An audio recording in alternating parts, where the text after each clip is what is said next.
Today I want to talk about AI and some of the problems or pitfalls that I've seen, maybe you've seen them as well, and some of the things maybe that'll come up in the future that go along with it. So what are some of the problems that I've seen? You might have seen some of this with some of the older programs that they asked it certain questions and it spit out things like, ask about a Nazi, show me a picture of a Nazi, and it came back and they were like black skinned, right? And so the person that was making the program had kind of geared the information towards a more quote unquote woke way of thinking. Like they wanted to be more gender or race and ethnic inclusive. And so they didn't think that that would come into play with how the AI program was actually giving its answers. So what I wanted to get at with this is AI is only going to be able to give us what's available to it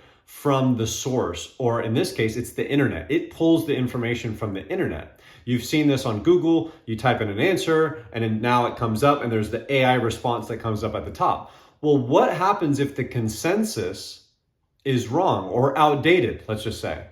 Because at one point, the consensus on planet Earth was that the Earth revolved around the sun. Or the sun revolved around the Earth, sorry. Maybe that'll change in the future, but the sun revolved around the Earth. So if AI has information on it that says the sun revolves around the Earth and it spits it back out to us, and we believe that AI is telling the truth, then we are mistaken. So I look at these things as great helpers. They're going to be great tools. I mean, you need AI now just to sift through all the crap that's on these search engines. It's impossible to find something nowadays because there's so much information out there. So we need tools and helpers to be able to navigate and to search through things. But when it comes to the actual accurate responses, is it going to give us those things? Well, it depends on who made the program, what their biases are, what the internet has available to it, and what its limitations are in regard to that. I've seen this stuff already. Somebody, said, I put your transcript of what you said into ChatGPT or something, and it said that you were wrong.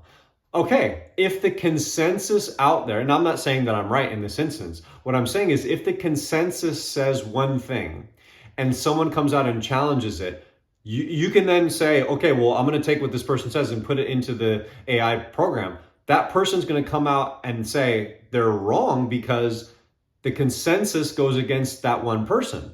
So if we're trying to get to truth, if we're trying to actually figure out the solutions to problems, and we're relying on this to do it for us, we're going to find that it's going to create a lot more problems than we'd like to think, because it's not going to give us everything. I'll take you an example with nutrition. I could find you studies after study that says, certain foods are bad for you. I could find probably equal amount that say those foods are good for you. Which one's right? How is AI going to determine that? So if I'm Coca-Cola or if I'm some company and I decide to put more research out there so that the AI can then pull from that information that makes, let's just say high fructose corn syrup look good, let's just say, more studies out there that do that, that bias is going to be shown through the AI program. So we have to be careful of using these things and looking at them because they are processing things faster than a human brain can. Doesn't mean that they're right. Doesn't mean that they're doing the right thing, because they're just sifting through the information that we give it. And if we give it garbage, it's going to give us back garbage, right? It's like Nazi Germany. Let's go back to that one again. Imagine if the AI program was created by Nazis and everything that the internet had in at that Nazi time was Jews are bad, Jews are filth, Jews should be eliminated. If you asked the question about Jews, what would it give you? It wouldn't give you positive things about them. So we have to be careful about where we're leading it, because it's going to follow. It's always going to follow what we give it. Now, another limitation is it's only limited to those things that's on the internet. So if maybe it's going to start listening to our conversations, and maybe it's going to have more access to information outside of the internet and what we give it. But let's just say there are people up on the mountains and they don't have access to any internet, they don't have access to anything, and they come up with some great solution to things, all right? Or they come up with some idea, Is that idea going to be represented in an AI program? Until those people take that information and put it into a website or put it into a social media account or make a video of it or whatever, until then, that information is not going to be there.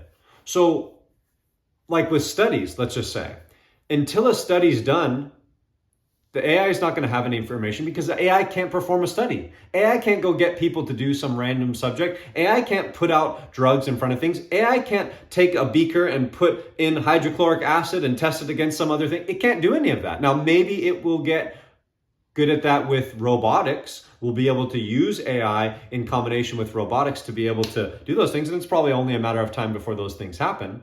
So the information that we give it, it's going to give it back to us. It's just going to curate it better. It's going to find a way to give it.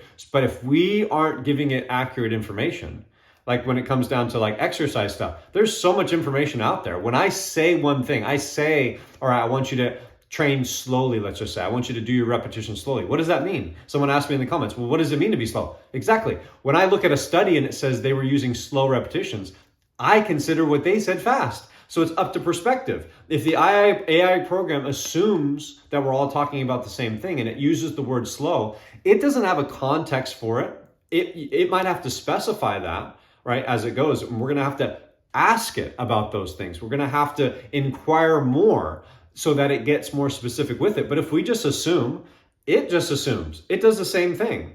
So I think a lot of the problems that we're going to find with AI are the problems that we have ourselves that we're inputting. And you see, there's a lot of stuff out there that is just people trying to put their best foot forward. You see this on social media. They portray a certain way. I mean, think about Bill Cosby. Before we had this bad information about him, what would AI say to you about him? Well, that wouldn't change the fact that outside of that, he's not a good person, let's just say. And again, a lot of this stuff is not necessarily 100% confirmed or not, but you get what I'm saying, is until the information comes out, we don't have the information, obviously. I mean, that makes sense. But we have to be careful of that because it can lead us into certain avenues. So those are some of my hesitations. I also have other hesitations about AI and robotics and people thinking that there's going to be consciousness. I think I'll save that for another video because I think we can get too lost in the weeds here. But I just wanted to talk about just some of those problems that I see with AI and how if we're reliant on it and we start thinking that anything it spits back to us is all great, even when it gets more advanced. Right now, we're still just scratching the surface. Even when it gets more advanced, it's pulling from information and things that we give it. It's not going to be able to create new things because we have to have information ready for it to pull from. It can't do, like I said, it can't create some new study about high fructose corn syrup. It's going to only pull from all the studies that we have. So if those studies are flawed, it has flawed information. If those studies are biased, it has biased information. So be careful with what you see. You got to start using this thing. We have to start sifting through ourselves. We have to practice discernment, figuring out what's true and what's not, what's good and what's bad. It's going to be tougher. It might even be tougher with AI because people rely on it so much.